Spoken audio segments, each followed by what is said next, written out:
मेरी नौकरानी रोज मुझे कहती, डॉक्टर साहिबा, आप नाइट शिफ्ट मत किया करें। आपके हिस्से की सज़ा मुझे भुगतनी पड़ती है। मुझे उसकी बातें समझ ना आती। एक दिन मेरी तबीयत खराब थी तो अपनी जगह किसी और को ड्यूटी देकर मैं अचानक जल्दी घर आ गई तो मेरे कमरे से चीखों की आवाज़ें आ रही थीं। पति तो घर पर नहीं था, मगर जब कमरे का दरवाज़ा खोला तो सामने का मंजर देखकर मेरी रूह कांप गई, क्योंकि कमरे में मेरी छोटी बेटी और वह नौकरानी। मैं कई दिनों से देख रही थी कि नौकरानी बार बार मेरे पास आती थी और कुछ कहे बगैर ही पलट जाती थी। शायद वह मुझे कोई बात बताना चाहती थी। जब मैंने उसे 3-4 बार यही करते देखा तो एक दिन मैंने उससे पूछ ही लिया कि सुमित्रा, सब ठीक तो है ना? तुम्हें कोई बात करनी है मुझसे? मुझे लगा था शायद उसे पैसों की ज़रूरत होगी, क्योंकि अक्सर गरीब लोगों का यही तो समस्या रहती है कि उन्हें हर वक्त बस पैसों की ज़रूरत होती है। तो मैंने इसीलिए उससे पूछ लिया कि पैसों की ज़रूरत तो नहीं। तो सुमित्रा कहने लगी, नहीं मैडम जी, मुझे पैसों की ज़रूरत नहीं है, बल्कि मैं तो आपसे कोई और बात करना चाहती थी। मुझे उसके चेहरे पर चिंता की लकीरें साफ दिखाई दे रही थीं। मैंने उससे कहा कि सुमित्रा जल्दी बताओ, मुझे हॉस्पिटल के लिए देर हो रही है। तो सुमित्रा कहने लगी, मैं बस आपसे यही कहना चाहती हूँ कि आप नाइट शिफ्ट ना किया करें। मैं चौंक कर थोड़ा गुस्से से उसे देखा कि उसकी ये बात कहने का क्या मतलब है कि मैं नाइट ड्यूटी ना किया करूं। आखिर वह होती कौन थी मुझे ये सलाह देने वाली। मुझे गुस्से में देखकर वह बगैर कुछ कहे जल्दी से वहां से चली गई। मैंने सोचा कि शायद मेरे जाने के बाद उसे घर के ज़्यादा काम करने पड़ते होंगे, इसलिए वह ऐसा कह रही है। मुझे वैसे भी काफ़ी दिनों से उसका बिहेवियर कुछ बदला बदला सा लग रहा था, इसलिए मैंने सोचा कि मुझे उस पर नज़र रखनी चाहिए और आखिर पता तो चलना चाहिए कि उसके दिमाग में चल क्या रहा है। खैर, उस दिन मैं अस्पताल चली आई। वैसे तो मैं दिन की ड्यूटी ही किया करती थी, लेकिन पिछले 4 साल से मैं नाइट शिफ्ट कर रही थी और मुझे इसमें इसलिए भी कोई समस्या नहीं होती थी कि अब तो बच्चे बड़े हो गए थे और वैसे भी मैंने सुमित्रा को फुल टाइम के लिए रखा हुआ था कि वह दिन रात हमारे ही घर में रहे और शाम को तो मेरा पति भी घर से चला जाता था, तो इसलिए मुझे कोई चिंता नहीं रहती थी। लेकिन पिछले कुछ दिनों से सुमित्रा के बारे में मुझे अजीबोगरीब से ख्याल आने लगे थे कि कहीं भी मेरी पीठ के पीछे कुछ गलत ना कर रही हो। अक्सर मैं अपने साथ वाली औरतों से बातें सुनती थी कि ऐसे ही कोई औरत अपने घर को अपनी नौकरानी के हवाले छोड़कर नौकरी करती थी, तो उसके पति ने उसकी नौकरानी से ही अफेयर चला लिया और चुप कर उससे शादी भी कर ली। जब से मैंने ये खबर सुनी थी मुझे तो किसी भी पल चैन नहीं मिल रहा था। एक तरफ तो मुझे अपने पति पर पूरा विश्वास था कि मेरा पति ऐसा कुछ भी मेरे साथ नहीं कर सकता, और मुझे उस नौकरानी पर भी विश्वास था क्योंकि वह एक बहुत ही शरीफ औरत है। लेकिन फिर मैंने सोचा कि किसी को बदलते हुए देर ही कहाँ लगती है। मैंने अपने पति और नौकरानी पर नज़र रखने का फैसला कर लिया। मैं सुबह देर तक सोई रहती थी, इसलिए मेरे पति सुमित्रा के हाथ का ही नाश्ता करके चले जाते थे। मैंने सोचा कि मुझे खुद उठकर उनको नाश्ता बनाकर देना चाहिए, लेकिन सारी रात ड्यूटी करने के बाद मैं इतनी थक जाती थी कि जब मैं 6 बजे लौट कर घर आई तो गहरी नींद सो जाती थी और फिर उठने का मन ही नहीं करता था। 6 बजे की सोई सोई मैं दोपहर 2 बजे उठा करती थी। लंच करने के बाद मैं अपने प्राइवेट क्लिनिक पर बैठ जाया करती थी, क्योंकि अस्पताल की नौकरी के अलावा मैंने एक प्राइवेट क्लिनिक भी बना रखा था जिसमें मैं गरीब लोगों का मुफ्त में इलाज किया करती थी।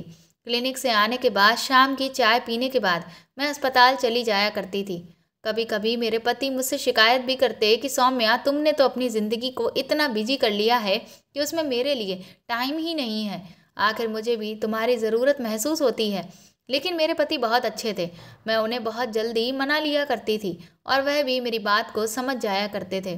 जिंदगी की यही रूटीन चल रही थी। कुछ दिन तो यूं ही सुकून से गुजर गए। मुझे ऐसी कोई भी बात नज़र नहीं आई तो मैं भी कुछ सुकून से हो गई थी। लेकिन सुमित्रा एक दिन फिर मेरे पास आई और कहने लगी, मैडम जी, अगर आप मेरी बात माने तो आप अपनी ड्यूटी दिन के समय में करवा लो। आपके जाने के बाद आपके किए की सज़ा मुझे भुगतनी पड़ती है। इस बार वह बहुत गुस्से से कह रही थी और अपनी बात खत्म करके वहां से जा चुकी थी। उसकी बात सुनकर मैं तो हैरान रह गई थी कि मेरे हिस्से की सजा का क्या मतलब था। कहीं वह मेरे हिस्से का समय मेरे पति के साथ तो नहीं गुजार रही थी। ये सोचते ही मेरे कदमों तले से ज़मीन जैसे सरकने लगी थी। मेरा विश्वास था जो मेरे पति के ऊपर से डगमगाने लगा था। लेकिन फिर मैंने सोचा कि नहीं, ऐसा नहीं हो सकता, वह बस ऐसे ही कह रही होगी। लेकिन फिर भी मुझे जानना तो चाहिए कि आखिर उसकी इस बार बार की जिद के पीछे मकसद क्या था कि मैं नाइट शिफ्ट ना करूं, दिन की ड्यूटी कर लूं। मैं एक डॉक्टर थी और मैंने सारी ज़िंदगी ईमानदारी से काम किया था और कभी किसी का एहसान नहीं लिया था। अस्पताल वाले जो भी ड्यूटी लगाते हैं मैं खुशी से उसे स्वीकार करती थी और पूरी लगन से उसको निभाती थी। अभी भी नाइट शिफ्ट के लिए बात कर रही थी कि मैं नाइट ड्यूटी कर लूँगी, मुझे कोई दिक्कत नहीं है और अब इसे मैं अचानक से छोड़ नहीं सकती थी। मेरी बात खराब हो जाती। इतने सालों से मैं मेहनत से काम कर रही थी और कभी भी मैं अपनी बात से नहीं मुकरी थी। पूरे स्टाफ को मेरे ऊपर बहुत ज़्यादा भरोसा था, लेकिन मैं इस तरह अपने घर को तोड़ना भी नहीं चाहती थी। मैंने सोचा कि कुछ ना कुछ तो करना ही होगा। सुमित्रा मेरे घर पर पिछले 1 साल से नौकरी कर रही थी और एक अरसे के दौरान ना तो उसे मुझसे कोई शिकायत थी और ना ही मुझे उससे भय। एक विधवा औरत थी जिसके 2 बच्चे थे जिनको पालने की खातिर वह मेरे घर पर नौकरी करती थी। मैंने उसे नौकरी के पहले दिन ही कह दिया था कि तुम्हें 24 घंटे के लिए यहीं पर रहना होगा। उसके बच्चों की टेंशन नहीं थी क्योंकि उसके बच्चों की देखभाल करने के लिए उसके माँ बाप थे और वह गांव में रहते थे। वह अकेले ही हमारे घर पर रहती थी। जो भी तनख्वाह उसे मिलती वह अपने गांव अपने बच्चों की देखभाल के लिए भेज दिया करती थी। हालांकि मैंने उसे कई बार कहा भी था कि अगर तुम चाहो तो अपने बच्चों को भी यहीं पर बुला सकती हो, जहाँ तुम रहती हो वहाँ पर तुम्हारे बच्चे भी रह लेंगे। मगर ना जाने क्या बात थी कि वह मना कर देती थी। उसके साथ समय बहुत अच्छा गुजर रहा था। आज तक उसने कभी किसी की शिकायत नहीं की थी, लेकिन अब पिछले कुछ दिनों से मैं देख रही थी कि उसका बिहेवियर अजीब सा हो गया है। वह बस हर बार मुझे एक ही बात कहती रहती कि मैडम जी, अपनी ड्यूटी दिन के समय करवा लो, रात को घर पर रहा करो। मुझे कुछ समझ नहीं आता था आखिर रात को ऐसा घर पर क्या होता है जिसकी वजह से वह इतना घबरा कर मुझे ये बात कहती है। एक दिन ऐसा हुआ कि मैं ड्यूटी पर थी कि अचानक एक नर्स मुझे आकर कहने लगी कि कोई औरत है, बड़ी दूर से आपसे मिलने आई है। मैंने पूछा क्या वह कोई मरीज़ है, क्योंकि इस वक्त मेरी ड्यूटी इमरजेंसी में थी। तो वह कहने लगी नहीं, वह आपकी कोई रिश्तेदार है। मैं हैरान होते हुए बाहर आई कि मेरी कौन सी रिश्तेदार इस वक्त मुझसे मिलने अस्पताल आ सकती है। मैं बाहर गई तो एक अनजान औरत को सामने खड़ा पाया। मैं हैरत के मारे उसे देखकर मैंने पूछा आप कौन हो और मुझसे क्यों मिलना चाहती हो। तो वह कहने लगी क्या आप ही डॉक्टर सौम्या हैं। मैंने कहा जी हाँ, मैं ही डॉक्टर सौम्या हूँ। मेरी बात सुनकर उसने एकदम से मोबाइल का कैमरा निकाला और मेरी तस्वीर खींचकर अचानक से भाग गई। मुझे तो कुछ सेकंड के लिए समझ ही नहीं आया कि मेरे साथ हुआ क्या, और जब तक मैं समझती वह मुझसे दूर भाग चुकी थी। मैं जल्दी से उसके पीछे भागी कि उससे पूछ सकूं कि उसने मेरी तस्वीर क्यों बनाई और आखिर वह है कौन।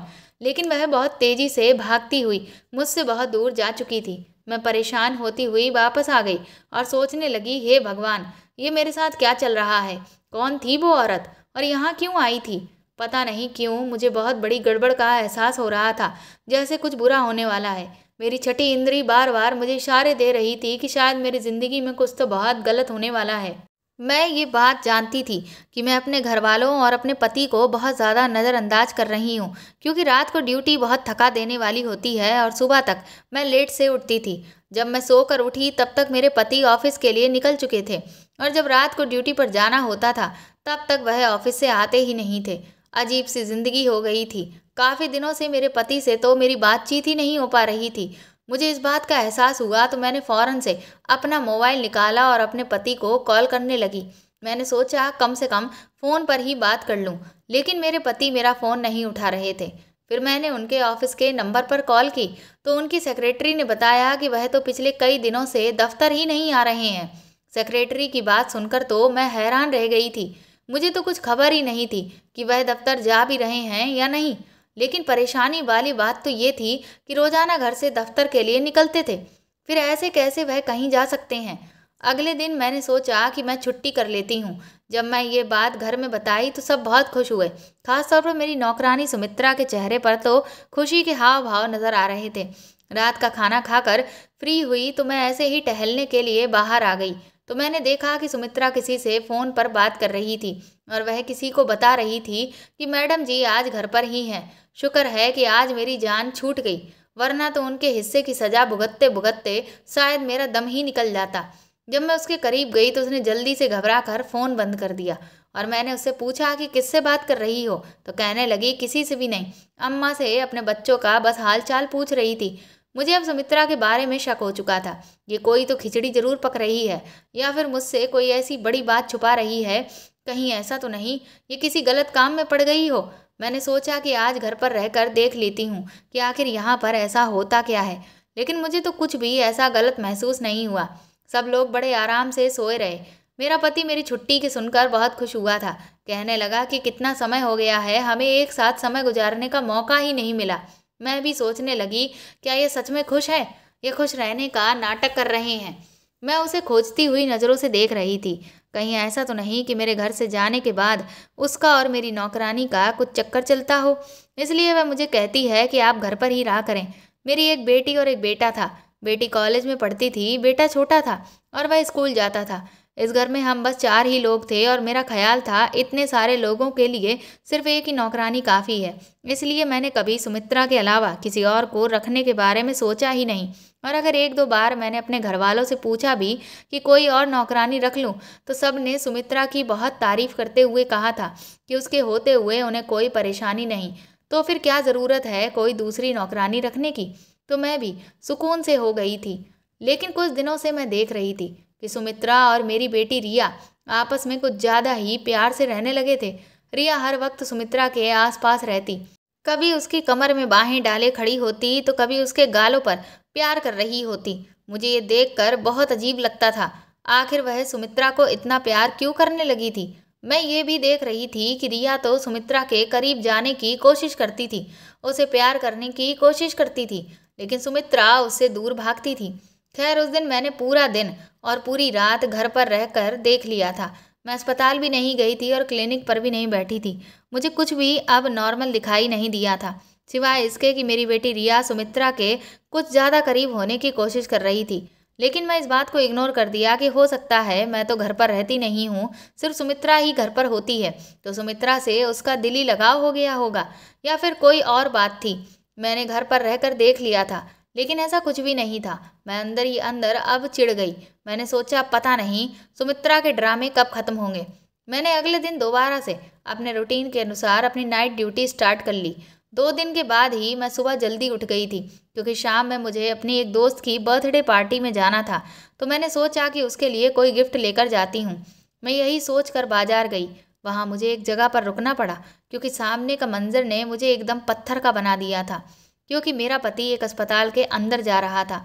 भला उसे अस्पताल जाने की क्या ज़रूरत थी? वह तो एकदम भला चंगा था, उसे कोई भी तकलीफ नहीं थी। मैं भी उसके पीछे पीछे अस्पताल चली गई। मैंने देखा वह एक कमरे के अंदर चला गया। मैंने खिड़की से अंदर झांक कर देखा तो वह एक औरत को कुछ पैसे दे रहा था। उस औरत को मैं पहचान नहीं पा रही थी, क्योंकि उस औरत की मेरी तरफ पीठ थी। उस औरत को पैसे देने के बाद और उसे हाथ मिलाकर मेरा पति जल्दी से बाहर चला गया। उसके बाद उस औरत ने किसी को फ़ोन किया और थोड़ी देर बाद जो औरत आई, उसे देखकर मैं आंखें झपकाना भूल गई थी। फटी फटी आंखों से उसको देख रही थी। वह औरत कोई और नहीं बल्कि सुमित्रा ही थी। उस औरत ने सुमित्रा को कुछ पैसे दे दिए। सुमित्रा ने उसका धन्यवाद किया और वहाँ से चली गई। आखिर ये सब क्या था? मुझे कुछ भी समझ नहीं आ रहा था। मेरे पति ने पहले उस अनजान औरत को पैसे दिए और फिर उस अनजान औरत ने मेरे पति के दिए हुए पैसों में से कुछ पैसे सुमित्रा को दे दिए। आखिर ये सब चक्कर किया था। और जब उस औरत ने मेरी तरफ मेरे चेहरे को घुमाया तो मैं दंग रह गई थी। मैं उस औरत को कैसे भूल सकती थी? इतने दिन गुजर जाने के बावजूद उसका चेहरा मेरे दिमाग में फिट हो गया था। ये तो वही औरत थी जिसने उस दिन मेरी तस्वीर ली थी और भाग गई थी। इसका मेरे पति के साथ आखिर क्या संबंध है? मैंने सोचा कि मैं अभी जाकर उससे पूछ लेती हूँ, लेकिन इससे पहले ही उस औरत के पास कोई और दूसरा आदमी आया। एक दूसरे से हाथ मिलाते हुए वे वहाँ से चली गई। ये सब देखकर अब तो मुझे पक्का विश्वास हो गया था, ज़रूर मेरे खिलाफ कोई गहरी साजिश की जा रही थी और इसमें मेरा पति और मेरी नौकरानी सुमित्रा भी शामिल थे। मैंने फैसला कर लिया था, आज मैं इन दोनों को रंगे हाथों पकड़कर ही रहूंगी। रात को जब मैं नाइट ड्यूटी के लिए जाने लगी तो उस समय तक मेरे पति भी घर आ चुके थे और मुझसे कहने लगे कि मैं भी तुम्हारे साथ ही निकलता हूँ, मुझे एक ज़रूरी काम से शहर से बाहर जाना है। मैं परेशान हो गई कि अगर ये भी घर से बाहर रहेंगे तो फिर मैं इन्हें रंगे हाथों कैसे पकड़ूंगी। लेकिन फिर मैंने सोचा कि चलो कोई नहीं, आज नहीं तो फिर किसी और दिन मैं हकीकत मालूम करके ही रहूंगी। अस्पताल में भी अपने ख्यालों में ही खोई रही। सोच सोच कर मेरा दिमाग फटने लगा। मेरे सर में तेज़ दर्द होने लगा। सर्जन डॉक्टर राउंड पर आए तो मेरी खराब तबीयत देखकर कहने लगे, मेरा ख्याल है कि आप नाइट ड्यूटी नहीं दे सकेंगी, आपको घर चले जाना चाहिए। सर में इतनी तेज़ दर्द था कि मुझे भी लग रहा था कि मैं यहाँ अब और ज़्यादा नहीं रुक सकती, वरना मेरी तबीयत और ज़्यादा ख़राब हो जाएगी। मैं अपनी जगह किसी दूसरी डॉक्टर को ड्यूटी दी और बगैर बताए घर चली आई। आज से पहले मैं कभी यूँ अचानक रात के समय घर पर नहीं आई थी। दरवाज़ा बंद था। मैंने सोचा उन लोगों को जगाने से अच्छा है मैं खुद ही अपनी चाबी से दरवाज़ा खोल लूँ। अंदर दाखिल होते ही मुझे अंदाजा हो गया, शायद मेरे पति अभी तक घर वापस नहीं लौटे थे, क्योंकि उनकी गाड़ी वहाँ पर नहीं थी।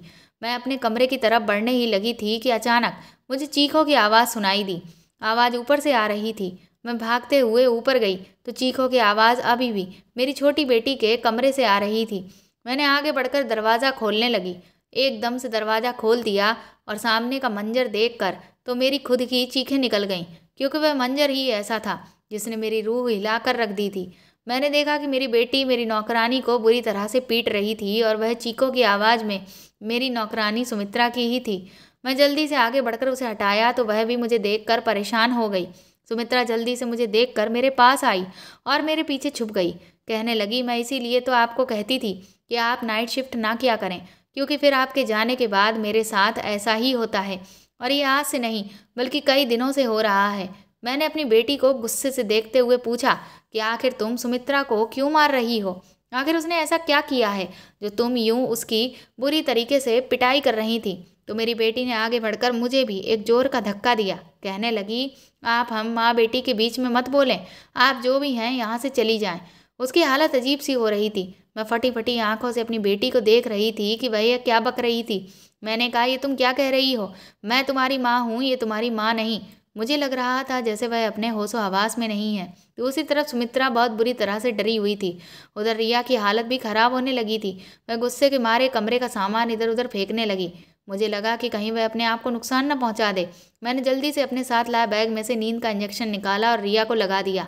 वह अब सुकून से बेड पर लेटी हुई सो रही थी। मैं इस सब सूरत हाल से बहुत ज़्यादा परेशान हो चुकी थी। सुमित्रा अलग डरी डरी सी खड़ी हुई थी। मुझे समझ नहीं आ रहा था कि आखिर ये सब हो क्या रहा था। मैंने पूछा कि ये सब क्या है और कब से हो रहा है, और तुमने मुझे बताया क्यों नहीं? तो वह कहने लगी कि आप मेरे साथ आएं, मैं आपको सब कुछ बताती हूँ। मैं अपनी बेटी को देख देख कर परेशान हो रही थी कि आखिर उसे क्या हो गया है, वह मुझे पहचानने से इनकार क्यों कर रही है। सुमित्रा कमरे से निकलकर नीचे की तरफ भागी कि जैसे एक मिनट भी यहाँ पर रुकी तो रिया उसे फिर से ना पकड़ ले। मैं भी परेशान होती हुई नीचे आ गई तो वह कहने लगी कि ये सब कुछ जो भी आपने देखा है वह आपकी वजह से ही हो रहा है। मैंने ना कितनी बार आपको कहा कि आप नाइट शिफ्ट ना किया करें, आप रात को घर पर रहा करें, मगर आप तो कुछ सुनने को तैयार ही नहीं थी। आप याद करें कि आपने आखिरी बार कब बच्चों के साथ बैठकर उन्हें प्यार किया था, या उनके दिल की कोई बात सुनी थी? उसकी बात सुनकर एक पल को मैं चुप हो गई, क्योंकि वह सच कह रही थी। मुझे बचपन से ही डॉक्टर बनने का बहुत शौक था, इसलिए मैंने बहुत मुश्किलों के बाद अपने शौक को पूरा किया था। मेरे पति बहुत अच्छे थे और मेरे शौक के बारे में अच्छी तरह से जानते थे, इसीलिए उन्होंने शादी के बाद भी मुझे पढ़ने से नहीं रोका, और बच्चे होने के बाद उन्होंने मुझे नौकरी करने की भी अनुमति दे दी। और शुरू से ही मेरे बच्चों को नौकरों ने ही पाला था। मैं भी अपनी पूरी कोशिश करती थी कि अपने बच्चों को समय दे सकूं, लेकिन एक डॉक्टर होने के नाते मेरी बहुत जिम्मेदारियां होती थीं और मेरा ज़्यादातर समय अस्पताल में ही गुजरता था। लेकिन उसके बावजूद मैं हमेशा कोशिश करती रहती थी कि अपने बच्चों को एक अच्छी परवरिश और उन्हें अच्छी शिक्षा दे सकूं। हालांकि मैं उन्हें ज़्यादा समय नहीं दे पाती, मगर इसका मतलब ये तो नहीं कि मैं उन पर ध्यान नहीं देती थी और उनसे प्यार नहीं करती थी। मेरी नौकरानी कहने लगी कि रिया धीरे धीरे डिप्रेशन का शिकार होने लगी थी। उसे माँ बाप के प्यार की सख्त ज़रूरत थी, जो उसे नहीं मिल पा रहा था, क्योंकि उसके माँ बाप के पास उसके लिए समय नहीं है। मगर वह छोटी है, कॉलेज में गलत संगत में पढ़कर गलत आदतों का शिकार हो गई है। उसे माँ के प्यार की ज़रूरत होती है, जो उसे नहीं मिला, तो वह दिमागी मरीज बन गई। वह अपने अंदर की भड़ास और गुस्सा मुझको मार पीट कर निकालती है। उस समय उसे लगता है कि मैं उसकी माँ हूँ, और वह क्योंकि आपसे कभी कोई शिकवा नहीं कर पाई, आपको कुछ नहीं कह पाई, बस इसीलिए वह मुझे अपनी माँ समझती हुए मुझ पर अपना गुस्सा निकालती है। और जब सुबह होती है तो वह मुझसे न सिर्फ माफ़ी मांगती है, बल्कि मुझे बहुत सारे पैसे भी देती है, ताकि मैं आपको कुछ ना बताऊं। मैडम जी, मैं गरीब हूँ, बच्चों का और बूढ़े माँ बाप का पेट मैं अकेले पालती हूँ। रात को जो मारपीट और तकलीफ मैं सहती थी, सुबह जब आपकी बेटी मुझे पैसे देती है तो मैं भूल जाती थी कि रात को मैंने क्या तकलीफ सही थी। एक बार दिन में जब रिया मुझसे माफ़ी मांग रही थी और मुझे पैसे देने लगी, तो मैं रिया से कहा, रिया तो मेरे ऊपर बहुत जुल्म करती हो, मुझे तुम्हारे पैसे नहीं चाहिए। मैं तुम्हारी माँ को तुम्हारी सारी बातें बता दूंगी। तुम पागल हो, तुम्हें तुम्हारी माँ पागल खाने में डाल देगी, तब तुम्हारी अकल ठिकाने आएगी। पागल खाने का नाम सुनकर रिया डर गई और उसी डर से उसने मुझे धमकाना शुरू कर दिया कि अगर तुमने मेरी माँ को कुछ भी बताया तो मैं तुम्हारी जान भी ले लूँगी। रिया दिमागी मरीज है और धीरे धीरे उस पर पागलपन के दौरे भी पड़ने लगे थे, इसलिए मैं डर गई और आपको कुछ भी नहीं बता पा रही थी। आपको सारी बात तो नहीं बता सकती थी, लेकिन आपको यही कहती थी कि अगर आप घर पर रहा करें तो अच्छा होगा। मैंने सुमित्रा से पूछा, सुमित्रा ये सब कब से हो रहा है? सुमित्रा ने मुझे बताया कि मैडम जी ये पिछले 1 साल से चल रहा है। रिया का व्यवहार मेरे प्रति अभी आग तो कभी पानी की तरह होता है। कभी कभी लाड़ और प्यार से जिद करती है तो कभी कभी अपना सारा गुस्सा मेरे ऊपर ही निकाल देती है। तो कभी सारी रात मुझे अपने मनपसंद खाने बनवा कर मेरे हाथों से खाने की जिद करती है। वो सब कुछ जो एक बेटी अपनी माँ से चाहती है। वह मुझसे कहती थी कि मैं उसकी माँ बनने का नाटक करूँ, उसे वह सब खुशियाँ दूँ जो एक माँ अपने बच्चों को देती है। और जब मैं उसकी जिद पूरी करने से मना कर देती तो वह गुस्से से पागल हो जाती है और मुझे पीटने लगती है। सुमित्रा की बातें सुनकर मुझे अब समझ आया कि सुमित्रा क्यों कहती थी कि मैडम जी आपके हिस्से की सज़ा मुझे भुगतनी पड़ती है, क्योंकि शायद वह सारा गुस्सा मेरे लिए होता था जो मेरी बेटी सुमित्रा पर निकाल देती थी। मैं तो कभी सोच भी नहीं सकती थी कि मेरे बच्चों के साथ ये सब चल रहा होगा, लेकिन मेरे पति का उस दिन उस औरत से मिलने का क्या प्लान था जिसने मेरी तस्वीर खींची थी, और ये सब सुमित्रा के अलावा और कोई नहीं बता सकता था। मैंने फौरन उससे पूछा तो वह कहने लगी, मैडम जी आप तो मेरी कोई भी बात सुनने को तैयार ही नहीं थी, तो मैंने आपकी बेटी की जो भी हालत थी वह आपके पति को बता दिया। उन्होंने एक डॉक्टर से बात की और अपनी बेटी की पूरी हालत के बारे में उस डॉक्टर को बताया और डॉक्टर से विनती भी की कि किसी तरह मेरी बेटी को ठीक कर दें। आपके पति नहीं चाहते थे कि आपको सारे मामले के बारे में पता चले और आप गिल्टी फील करें। वह औरत वही साइकेट्रिस्ट थी। आपके पति ने उस साइकेट्रिस्ट से हाथ जोड़कर विनती की थी कि मेरी पत्नी को इस बारे में कुछ नहीं पता चलना चाहिए। वह भी एक डॉक्टर है और दिन रात लोगों की सेवा करती है। आपके पति कह रहे थे, मैं चाहता हूँ कि मेरी पत्नी ये सब कुछ जानने से पहले ही मेरी बेटी ठीक हो जाए। उस डॉक्टर ने आपके हॉस्पिटल का एड्रेस ले लिया था और उस दिन भी आपके पति उस डॉक्टर को उसकी फीस दे रहे थे। मैंने डॉक्टर की मदद कर रही थी। वह जब भी मुझे अपने क्लिनिक बुलाती मैं चली जाती थी और वह मुझे आपकी बेटी के बारे में सवाल जवाब करती थी, इसलिए उसने उस दिन मुझे भी कुछ पैसे दिए थे। उस दिन आपने हमें देख लिया होगा। एक दिन उस डॉक्टर ने मुझे बताया था कि मैं तुम्हारी मालकिन की कुछ तस्वीरें ली हैं। मुझे हैरत हुई। मैंने उस डॉक्टर से पूछा कि आपने मेरी मालकिन की तस्वीर क्यों ली है, तो वह डॉक्टर कहने लगी, इसलिए ताकि मैं तुम्हारी मालकिन को शक में डालना चाहती थी। अब वह शक में पड़ गई है तो वह अब अपने घर पर ध्यान देगी और अपने बच्चों पर भी ध्यान देगी। उसे लगेगा कि ज़रूर कुछ ना कुछ खिचड़ी मेरे घर में पक रही है और वह अपने घर पर ध्यान देने लगेगी। मैं तुम्हारी मालकिन को सब कुछ नहीं बता सकती क्योंकि तुम्हारे मालिक मुझे कुछ भी बताने से मना कर रखा है, लेकिन इस तरह शक में पड़कर वह कुछ तो अपने बच्चों पर ध्यान देगी। सुमित्रा की सारी बातें सुनकर मुझे सब कुछ समझ आ गया था। मेरा सर शर्मिंदगी से झुक गया था। अपने शौक को पूरा करते करते मैं अपने बच्चों और अपने परिवार को इग्नोर कर बैठी थी। मेरे 2 बच्चे थे और कैसे पले बड़े मुझे कुछ होश ही नहीं था। मेरी बच्ची शुरू से ही अपने आप में मगन रहने वाली थी और मैंने कभी उस पर ध्यान ही नहीं दिया जिसकी वह हकदार थी, लेकिन मैं क्या जानती थी कि उसका ये नतीजा निकल सकता है। उस वक्त मुझे समझ आया कि हम माँ बाप को अपने करियर के पीछे इतना भी पागल नहीं होना चाहिए कि अपने बच्चों को ही इग्नोर कर दें। मेरे पति को मुझ पर बहुत मोहब्बत थी, इसलिए वह नहीं चाहते थे कि मैं पछतावे की आग में जलूं। इसलिए वह खुद सारे मामले को डील करना चाह रहे थे। मगर मैं अब समझ गई थी कि शायद उस डॉक्टर के अलावा मुझे भी माँ का किरदार निभाना होगा। मैंने कुछ समय के लिए छुट्टी ले ली ताकि अपने घर अपने बच्चों को समय दे सकूं और हम सब ने मिलकर मेरी बेटी को ठीक कर लिया और मैं भी फिर उस दिन के बाद दिन की ड्यूटी लगवा ली। तो दोस्तों, आपको ये कहानी कैसी लगी कमेंट करके ज़रूर बताएं और प्लीज़ इस कहानी को ज़्यादा से ज़्यादा शेयर और लाइक करें। आप चाहें तो मुझे सुपर थैंक्स भी दे सकते हैं। साथ ही अगर आप चैनल पर नए हैं तो सब्सक्राइब करके बेल आइकन ज़रूर दबा दें ताकि आगे भी मैं आपको ऐसी ही अच्छी कहानियाँ सुनाती रहूँ। Thank you.